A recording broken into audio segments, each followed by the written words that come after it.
Hello my dear students, आज करेंगे हम क्लास 8 की सामाजिक विज्ञान की वर्कशीट नंबर 9। बच्चों, आज हमारी डेट क्या है? 18। ठीक है। विद्यार्थी के नाम में आप अपना नाम लिख देंगे, यहाँ पे आप अपने टीचर का। ठीक है। आज हम पढ़ेंगे पार्ट 2, व्यापार से साम्राज्य तक। ठीक है बच्चों। नए शासन की स्थापना। गवर्नर जनरल वारेन हेस्टिंग्स 1773 से 1785 उन बहुत सारे महत्वपूर्ण व्यक्तियों में से था जिन्होंने कंपनी की ताकत फैलाने में अहम भूमिका अदा की थी। वारेन हेस्टिंग्स के समय तक आते आते कंपनी न केवल बंगाल बल्कि बम्बई, जो बच्चों मुंबई है, और मद्रास यानी कि जो चेन्नई है अब, में भी सत्ता हासिल कर चुकी थी। ब्रिटिश इलाके मोटे तौर पर प्रशासकीय इकाइयों में बटे हुए थे, जिन्होंने प्रेसिडेंसी कहा जाता था। उस समय 3 प्रेसिडेंसी थी: बंगाल, मद्रास, चेन्नई और बम्बई यानी कि मुंबई। हर एक का शासन गवर्नर के पास होता था। सबसे ऊपर गवर्नर जनरल होता था। वारेन हेस्टिंग्स ने कई प्रशासकीय सुधार किए। न्याय के क्षेत्र में उसके सुधार खास तौर से उल्लेखनीय थे। 1772 से एक नई न्याय व्यवस्था स्थापित की गई।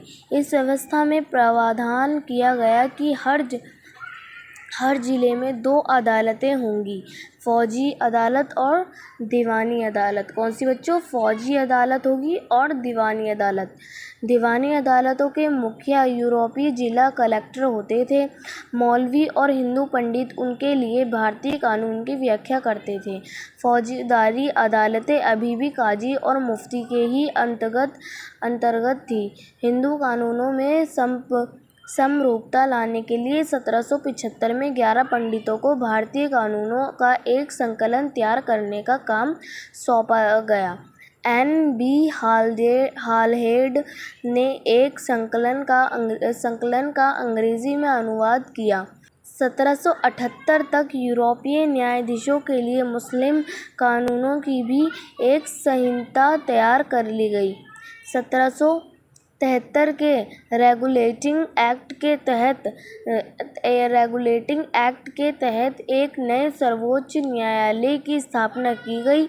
इसके अलावा कलकत्ता यानी कि जो आप बच्चों हम कहते हैं कोलकाता में अपीलीय अदालत, सदर निजामन अदालत की भी स्थापना की गई। भारतीय जिले में कलेक्टर सबसे बड़ा ओहदा होता था, जैसा कि नाम से ही पता चलता है। इसका मुख्य काम लगान और कर इकट्ठा करना तथा न्यायाधीशों, पुलिस अधिकारियों व दरोगा की सहायता से जिले में कानून व्यवस्था बनाए रखना होता था। उसका कार्यालय कलेक्ट्रेट सत्ता और संरक्षण का नया केंद्र बन गया था, जिसने पुराने सत्ता केंद्रों को हाशिए पर ढकेल दिया। ठीक है बच्चों। तो आज हमने कौन सा टॉपिक पढ़ा है? नए शासन की स्थापना के बारे में हम जाना। अब हम नीचे कुछ बच्चों हमें क्वेश्चंस दिए गए, अब हम उन्हें सॉल्व करेंगे। जैसे हमारा पहला क्वेश्चन है बच्चों, प्रेसिडेंसी का क्या अर्थ था? ब्रिटिश ईस्ट इंडिया कंपनी की 3 प्रेसिडेंसी कौन कौन सी थी? तो बच्चों आप इसका उत्तर लिखेंगे। प्रशासकीय इकाई को प्रेसिडेंसी बोला जाता था। ब्रिटिश ईस्ट इंडिया कंपनी की 3 प्रेसिडेंसी मुंबई, मद्रास और बंगाल थी। ठीक है बच्चों। तो अब आते हैं अपने क्वेश्चन नंबर 2 पे बच्चों। वारेन हेस्टिंग्स कौन था? उसने भारत में ब्रिटिश ईस्ट इंडिया कंपनी की ताकत को फैलाने में क्या भूमिका निभाई? तो बच्चों आप इसका उत्तर लिखेंगे। Warren Hastings British east India company का गवर्नर जनरल था। उसने अपने न्यायिक और प्रशासनिक सुधारों द्वारा ब्रिटिश ईस्ट इंडिया कंपनी की ताकत को भारत में फैलाया। ठीक है बच्चों। तो ये इसका आंसर होगा। अब आते हैं अपने क्वेश्चन नंबर 3 पे। वारेन हेस्टिंग्स ने न्याय के क्षेत्र में कौन से प्रमुख सुधार किए?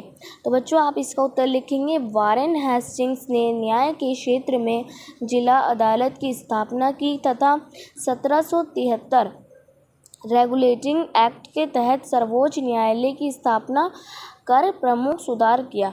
ठीक है बच्चों। तो ये इसका आंसर हो गया। अब आते हैं क्वेश्चन नंबर 4 पे। कलेक्टर का क्या काम था? तो बच्चों आप अभी हमने पढ़ा है, आप इसका उत्तर लिखेंगे कलेक्टर का काम लगान और कर इकट्ठा करना तथा न्यायाधीशों, पुलिस अधिकारियों व दरोगा की सहायता से जिले में कानून व्यवस्था बनाए रखना था। ठीक है बच्चों, तो ये था इसका आंसर और आज की वर्कशीट हमारी यहीं कंप्लीट होती है। तो बच्चों अगर आपने मेरे चैनल को सब्सक्राइब नहीं किया है तो प्लीज़ मेरे चैनल को सब्सक्राइब कर लीजिए और बेल आइकन को ऑल पे सेट कर दीजिए ताकि मेरी आने वाली हर वीडियो का नोटिफिकेशन आपको सबसे पहले मिले। ठीक है बच्चों, तो मिलते हैं नेक्स्ट वीडियो में, तब तक के लिए टेक केयर, गुड बाय।